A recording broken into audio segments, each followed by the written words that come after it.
Welcome to today's bulletins. In another shocking incident amid Iran tensions, a vessel has been seized in Strait of Hormuz by regional authorities between the United Arab Emirates and Iran, according to maritime security agencies. UK Maritime Trade Operations, UKMATO, reported the seizure 50 nautical miles northeast of Fujairah, near the Strait of Hormuz. Umbre, a British maritime security company, also reported a boarding incident in the same area, with the vessel identified as the MSC Ares of Zodiac Maritime, owned in part by Israeli businessman Eyal Ofer. Iranian authorities have not issued a public statement on the incident yet. A U.S. defense official stated they are aware of the situation reported by UKMATO but did not confirm the vessel's name. Iran previously warned of potentially closing the Strait of Hormuz if deemed necessary.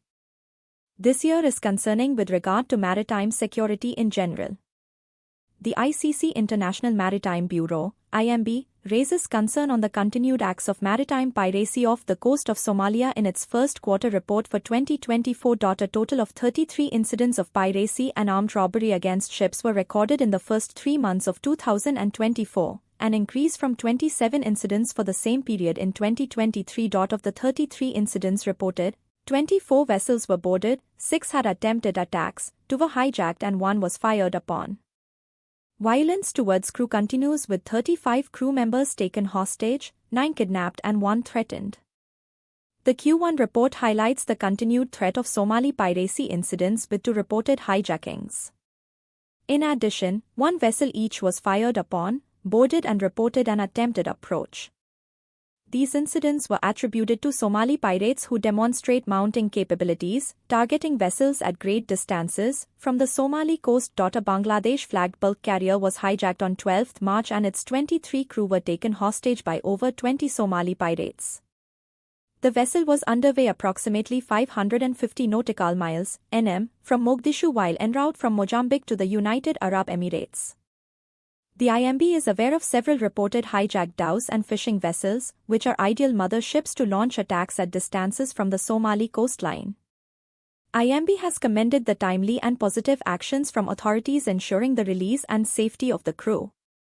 A 40-hour operation by the Indian Navy in the Indian Ocean on 15 March 2024 culminated in the capture of 35 Somali pirates and the release of a previously hijacked vessel and its 17 crew. A bulk carrier boarded by pirates on 4 January over 450 nanometers off the east coast of Somalia was rendered safe along with its 21 crew members by an Indian naval vessel.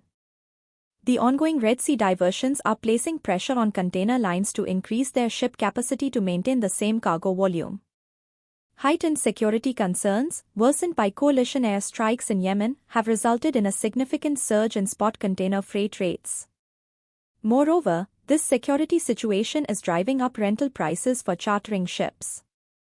According to a market report by MB Shipbrokers, formerly Maersk Broker, there's been a rush to secure immediate tonnage, with ship owners adopting a more optimistic stance and seeking higher rates compared to previous ones in various segments and regions. And in the market trend, the Baltic Exchange's dry bulk sea freight index has reached a 4-month low, continuing its decline due to reduced rates driven by seasonal demand weakness. Despite concerns arising from disruptions in the Red Sea, the overall index, which incorporates rates for Capesize, Panamax, and Supramax shipping vessels, fell by 100 points or 6.9% to 1,360, the lowest level since mid-September. And in the latest updates on the Key Bridge incident, the Unified Command has started removing containers from the MV Dali at the Key Bridge incident site. Salvors are working to access the Key Bridge portion atop the ship. Debris cleanup continues, with wreckage, including parts of Span 19, taken to Sparrows Point, Maryland. While marine traffic remains limited, efforts to open the channel and refloat the MV Dali are ongoing. Media can observe on-site operations by registering at Key Bridge Response JIC. The public is reminded of the 2,000-yard maritime safety zone and temporary flight restriction due to recent drone incursions. Mariners should monitor VHF-FM Marine Channel 16 for updates. In another news, the Denmark's Maersk Tankers has doubled its order for very large ammonia carriers, VLACs, at HD Hyundai Samho Heavy Industries, firming up 4 optional newbuildings in a $466 million deal. The latest quartet of 93,000 cbm VLACs is priced at $116.9 million per ship and is scheduled for delivery by July 2028. Maersk Tankers plans to operate the ships on delivery and is working with MAN Energy Solutions and Hyundai Heavy Industries to make them capable of running on clean ammonia. The VLACs will be among the largest ammonia carriers in operation and are designed to carry full cargoes of ammonia. While initially slated for LPG trades, they will be ready to transition into the future market for ammonia. The order book for black newbuildings stands at 42, with HD Hyundai Samho Heavy Industries signing contracts for 86 newbuildings in 2024 worth $9.86 billion in total. Whereas Mediterranean Shipping Company has acquired 3 traditional Panamax box ships, including the Alexander Bay and Kilimanjaro from XT Shipping Israel. The vessels, estimated to be worth $13 million and $18 million respectively, are part of MSC's ongoing purchasing spree, which has seen the company acquire over 300 second-hand ships since August 2020. In addition to these acquisitions, MSC is reportedly in the process of purchasing the ALS Apollo from Asiatic Lloyd and Atlantic Lloyd for around $24 million. These acquisitions have led to a decrease in available vessels for charter, resulting in a steady rise in charter market rates. Charter rates for classic Panamax vessels of 4,250 TEU have risen to $26,000 per day for a 12-month charter, representing an approximate increase of 60% compared to the beginning of the year. While prospects for these vessels remain mixed according to an annual review by BRS, there is little pressure from newbuildings due to a low order book in the classic Panamax sizes. However, they may face increasing pressure from modern, energy-efficient newbuildings on certain high-volume routes. And in the alternative-fueled newbuildings surge. And speaking of alternative fuels, DNV reports a significant increase in newbuildings contracted with alternative fueling in the first quarter of 2024. 68 new orders were placed, marking a 54% increase from the same period last year.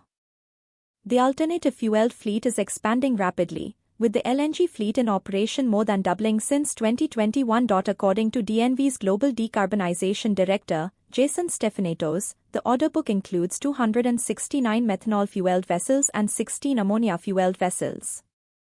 While March saw a quieter month with only 5 new orders recorded, the overall trend remains positive. Stephanetos notes that while methanol order activity indicates significant growth in this segment over the next 5 years, the ammonia fleet is also beginning to develop, with signs of increasing investment in these vessels. DNV's data shows a fleet of 1,034 LNG-fueled vessels, with 514 on order and 520 in operation. And India's leading private shipping company, Great Eastern Shipping Co. Limited, has forged an innovative digitalization alliance with Harbour Lab, a prominent maritime software firm headquartered in Greece. This strategic partnership aims to streamline the management of port expenses.